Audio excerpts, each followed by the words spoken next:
Okay, good day. It's the 18th of June right now. We got a message again today, 2:49 p.m. Actually, the landlord originally sent a message saying that they were going to have an inspection tomorrow at 9 a.m. For fire, municipal, and whatever given to us by MTS Paralegal Services, which is the landlord's representative. And now I sent them an email in response and sent them a copy of the actual orders from the municipal inspection that was completed on June 11th, and we received, I believe it was on the 13th. It's on the video anyway. Sorry, brain injury part, I can't remember exactly, but a couple days ago anyway, just checked the video. Yeah, so I sent him an email message, and it was basically the copy of the order, and informing him that the fire inspection was done on May 30th. And also I sent them a link to BFD Verona, which is Boyer Fencing and Deck, it used to be. And that's because they have to fix the stairs here, and they promised to put in a fenced-in backyard with a gate in the back, and promised to recover the deck, like resurface it. Anyway, so now we've got, and I recommended that maybe he should bring his worker along because he's got to get the work done by the 15th. Plus, because of my brain injury, I recorded the transaction because it's a business transaction. And in order to participate in my own life, I record all business transactions. So I am fully aware of what my conditions are and the conditions that the other person is required to fulfill. So I reminded him of that too. Anyway, Shamir Mehta, the manager of, well, let's see, it says Manager Licensing and Standards Municipal Enforcement Services, City of Waterloo, phone 519-747-8557 and cell 226-339-4877. Email Shamir, SHAMIR .Mehta, MEHTA, sorry, at waterloo.ca. He sent an email today at 2:49 p.m. we received to Christopher and a copy to Allison Henshaw. Good afternoon, Chris. Please be note that Licensing and Standards Officer Allison Henshaw will be attending tomorrow, June 19th, at approximately 9:30 a.m. to meet with the property owner's contractor. She will be providing on-site clarification and direction to the contractor pertaining to items outlined in the order. It is anticipated that work related to the order will commence once the contractor has attended tomorrow. So it appears that they're coming to do an assessment. I don't know if he's actually starting the work tomorrow or if he's just doing an estimate. So hopefully he took what the link to BFD Rona and decided to give them a call to come give them an estimate to see if they can get this done, because we're hoping that it'll all be done.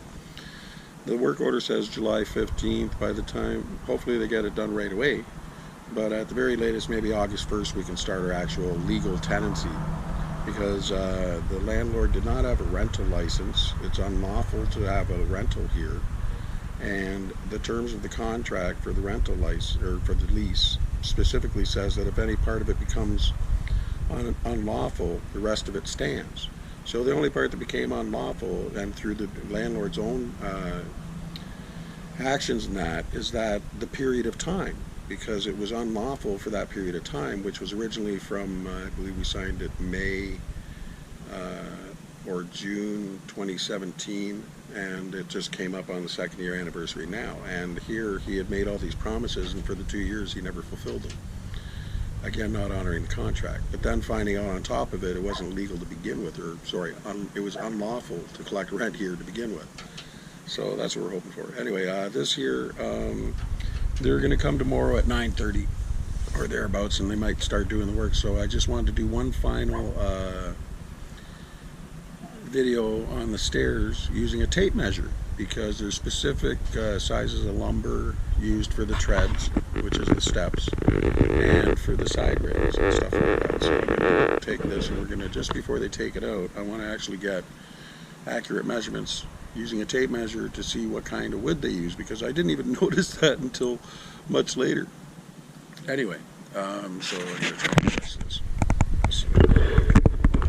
And I'm going to switch it around to use it for the stairs. So, hang on.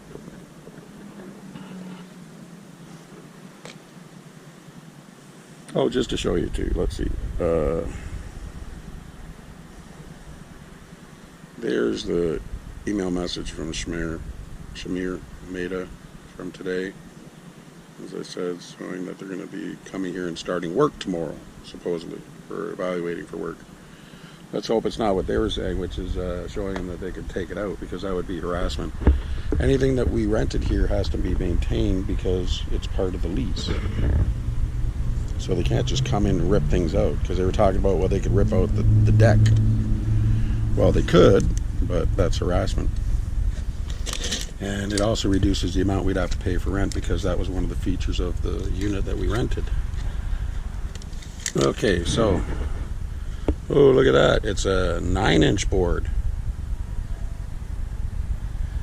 And the steps are 9 inches by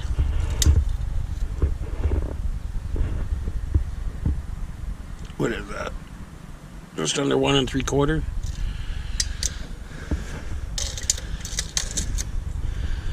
Again,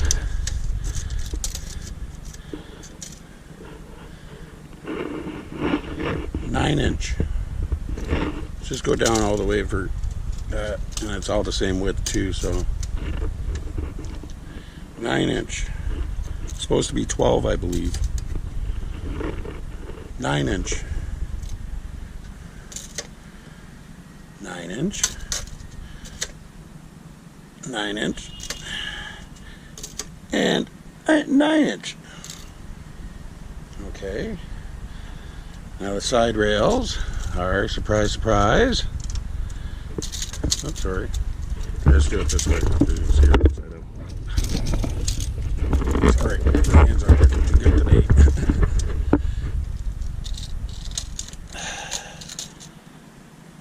And as you can see,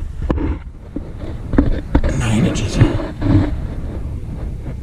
Again, 9-inch board. I believe these are supposed to be 14, and these are supposed to be 12, no less. Handrail, looks like 2x4s. Yeah, 2x4s. 3.5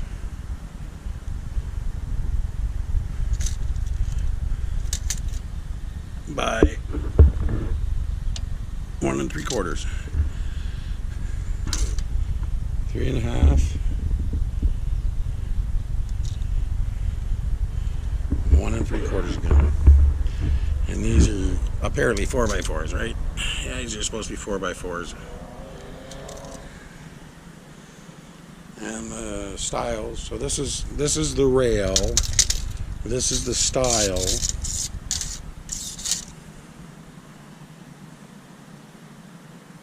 Treader. And that's, I don't know what that is. That's a side thing or whatever. Okay. Oh, I guess we should do width too. I guess width doesn't, I'm not sure if width matters, but we might as well for posterity. And as you can see, it's 4 feet. 4 feet wide. Oh, there you go. Let's measure. How do you do that? From the bottom here?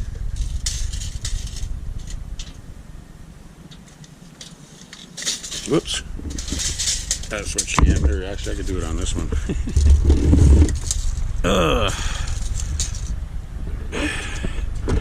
Dyslexia as an art form.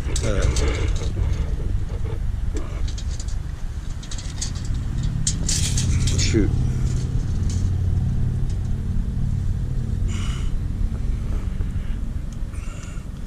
So that's 70 inches from that end there to this end here, 70 inches.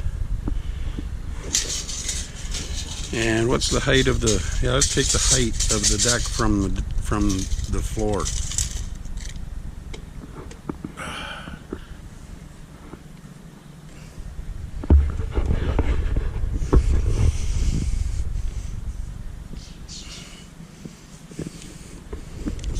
each side. A couple bikes in the way here, so I'm going to put some just beside the bikes.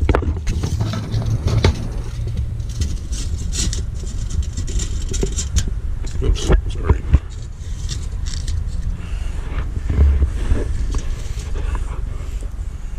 So as you can see, I'm basically just standing it up there, and it looks like it's 4 feet off the ground from the deck surface to the bottom of the deck, and it's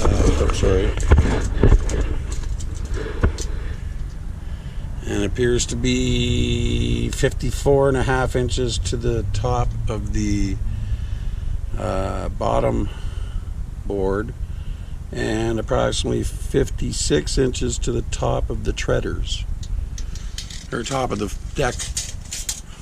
deck board, I guess you'd call it, the ones that are for the floor of the deck. And I'll take this out. Oh, shoot.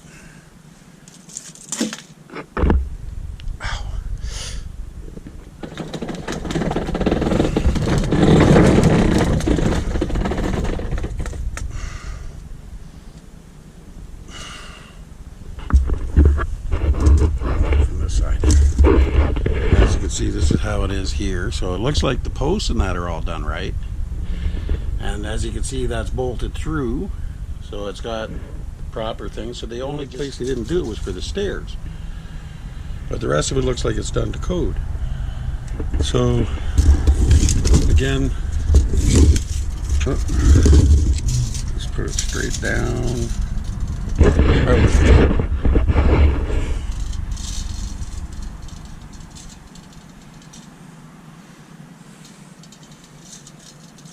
Okay, so this side from the ground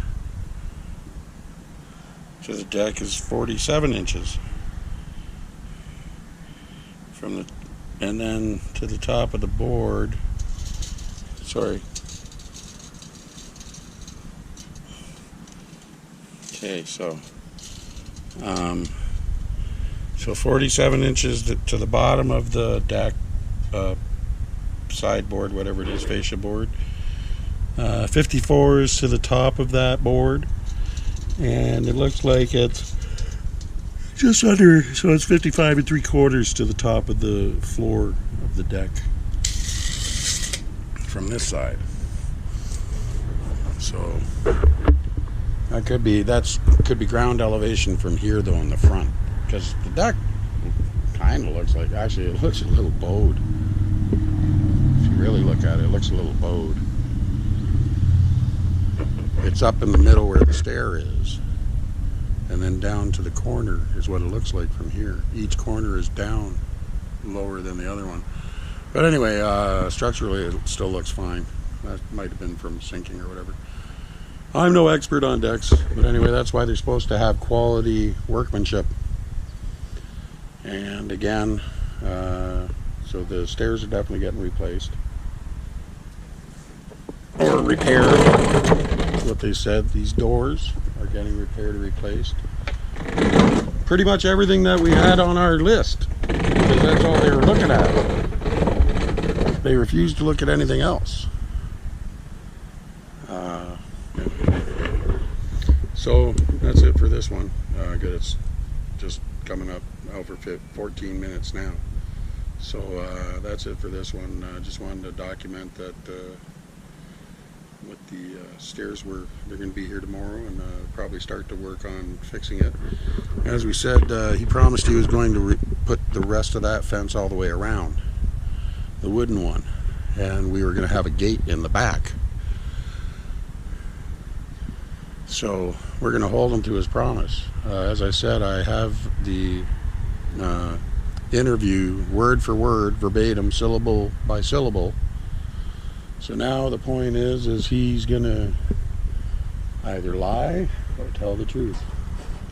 We're only giving him one opportunity. I gave him in the notice I gave him the other night, I mentioned, because the deadline for having the work done here is July 15th. I said that we will take it that if I do not hear from him as far as settling these matters and owning up to him and not forcing us to take him to landlord tenant and all that, then he's got to let us know by July 15th. If I don't hear from him by July 15th, we're going to take it that we're able to go ahead with any remedial action we need to. As a matter of fact, right now, looking into having the that recording of our negotiation transcribed in case we have to bring it to legal proceedings. But we're going to let him make his claims under oath first, and that way what we do is we bring it up to show that he's a liar and impeach him on it. So the other thing too is that the important thing that of this too is that a tenancy is described as written, oral, or implied, and it was definitely negotiated during the tenancy negotiation when we actually signed the tenancy, but he was responsible to put the additional notes in there and return the full completed tenancy agreement to us to be signed with the oral parts that we had negotiated added, and he did not do that. He was also apparently supposed to give us some sort of book about landlord-tenant rules too. And again, this is a real estate agent, professional real estate agent that does residential, commercial, I believe, for Couple Marcoux. And again, like I said, when he did this one, he gave us his Couple Marcoux card. He did not give us a Commissions Worldwide card. Because Commissions Worldwide, we understand now, is his private company. Although when you call Couple Marcoux, or when we called there, they said, "Oh, that's Theo's file through Couple Marcoux," which I thought was interesting. I spoke to Christopher Couple, and he wasn't too happy, but he just hung up. He didn't.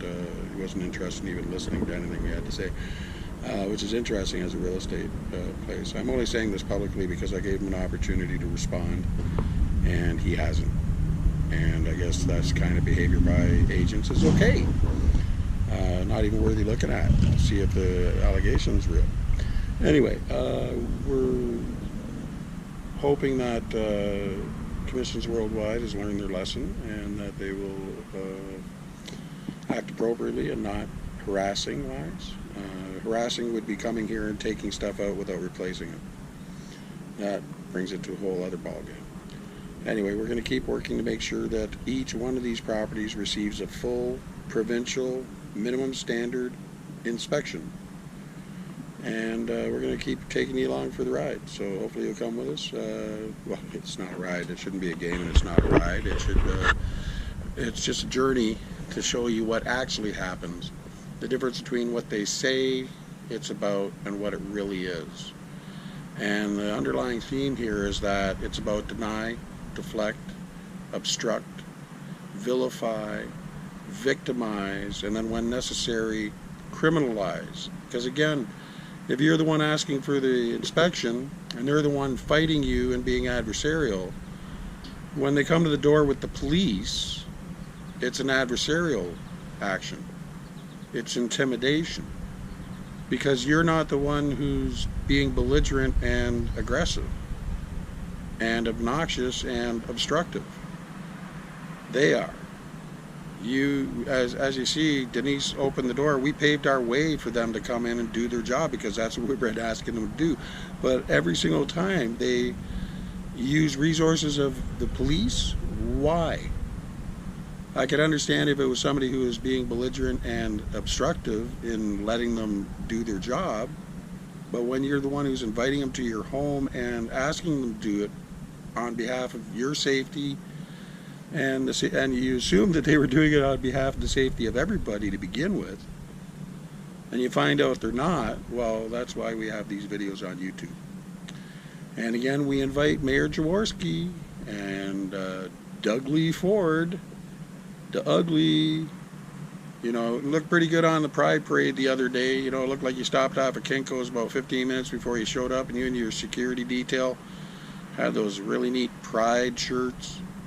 Came out in force with your officers because, you know, regardless, you know, you got the Gestapo with you.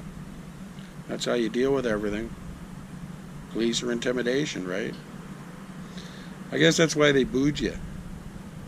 Yeah, time to put the ugly Ford out in the back 40, eh? You want to make Ontario beautiful again. Because, where's the leadership, Doug? You guys can't come out publicly and tell people who is responsible to do that kind of an inspection?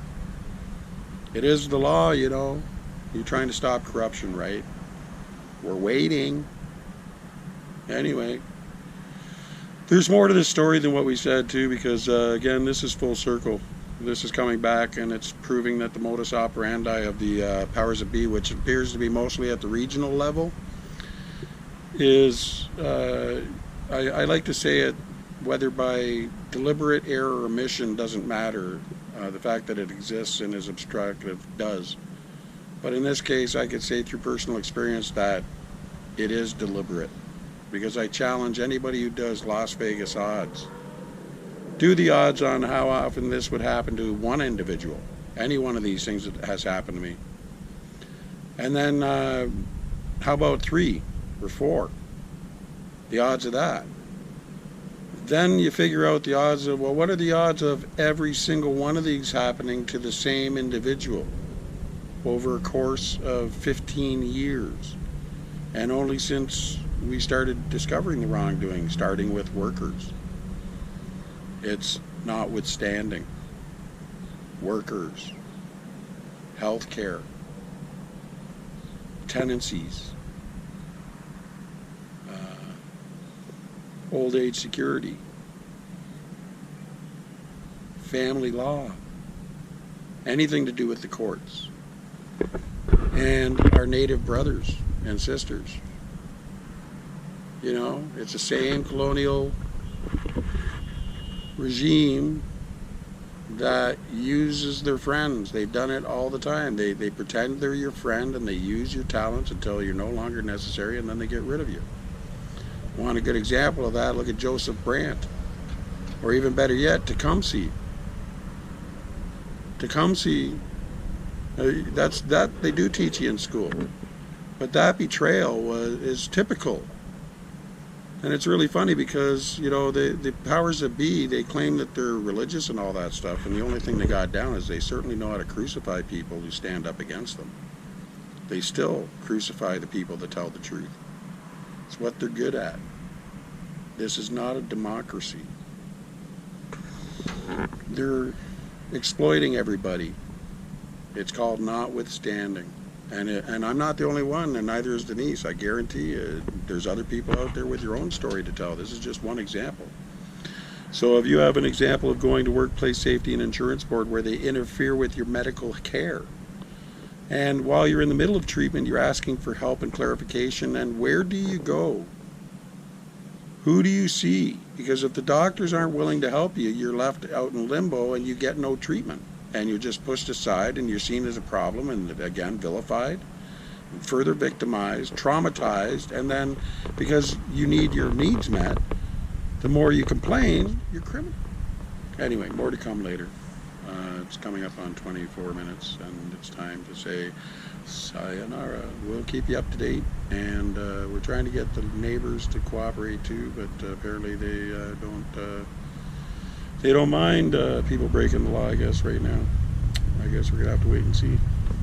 But, anybody who doesn't do the right thing is just adding to the obstruction, and they're interfering with our ability to have our rights dealt with properly, and also they're standing in the way of the next tenant, because if they're able to rubber stamp these units beside us again when there's obvious infractions such as the black mold on the porch, which is, I believe that's why in one of the videos, I believe it was Mr. Maida who claimed something about, there's no mold. Well, because if there was mold over here, they would have to trace it to its source, and, well, you tell me where the black mold's coming from. That is an untreated deck, which is against the regulations for a rental, and it's got mold. And black mold happens to be deadly. And the other interesting thing about, if you discover mold as a tenant, you cannot send it out to any lab. The only ones who are allowed to get it tested are government, because it's government, it's all government labs now. So the only ones who are allowed to get it tested is a certified agent or the owner of a property. A tenant cannot take a sample and bring it in and have them test it themselves either. You got to ask yourself, why is it that the government is standing in the way of you being able to protect yourself? We should be able to call up a home inspector just the same as anybody who's going to get one for buying a home. They're trained the same way. You should be able to call one up and say, hey man, you know, I need you to come and take a look at this place, and I'll pay you to give me a impartial evaluation. And if it turns out that it's not the code, well, when you bring it to court, you can have the landlord pay for that because they made you do it. You know, so that's something that's recoupable as costs, but they stand in your way of even being able to prove what you're saying. They're obstructive, they're aggressive, they're obnoxious, and, well, you be the judge. And again, like I said, take your own personal experience, because I know there's other people out there with stories just like ours. This is just one story in many. Anyway, we invite you to do the same thing, make a video, post it to YouTube on your own page, then come over to our page and make a comment and say, hey man, this is what happened to me, a short description, and then just link your page, put a link there so that anybody reading it we can all connect together, band together, and compare stories. And the more we get stories out there showing real life situations of them just not bothering to fulfill their duty under law, and actually aggressively using the system and the resources of the system to combat your ability to actually find out. You got to remember, the biggest landlord in this land is the Crown. And if you're going to start checking for minimum standard, why don't we start with hospitals that are publicly owned? Why do we start with old age homes that the province runs? Why do we start with Ontario Housing? Because the reason why is because they would dismally fail too, because the government does not do. Matter of fact, a lot of what they're doing is antithetical to being able to have a safety system in place. It's all meant to exploit it so that they can get the most cost from it. And somebody gets paid. Who do you think all those fees go to?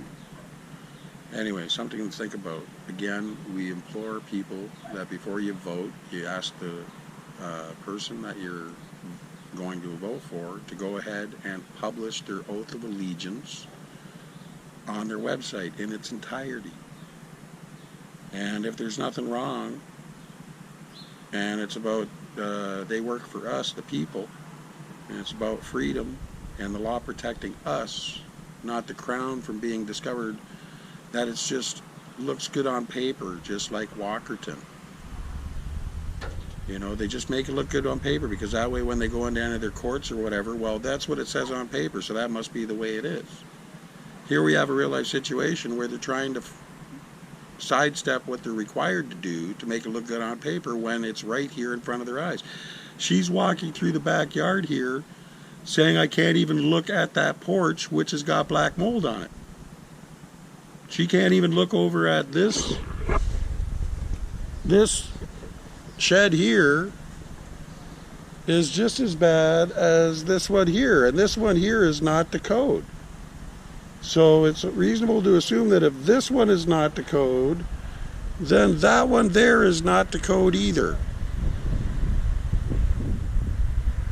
You think? And if this deck is not the code, then that deck is not the code. But they refuse to look at it because they already know what the answer is going to be. You're absolutely right. It's not the code because they're not even paying attention, because by not fixing it, every complaint becomes a new way to ka-ching on it, cashing in on it, right? Anyway, another little pun there. Sorry, I'm having fun with you. Here, okay, I'm saying goodbye. It's coming up on 30 minutes. So don't let them beat you when you're down. You got to get up, dust off, and just bring the truth at them again, because they can't deny the truth. Thank you.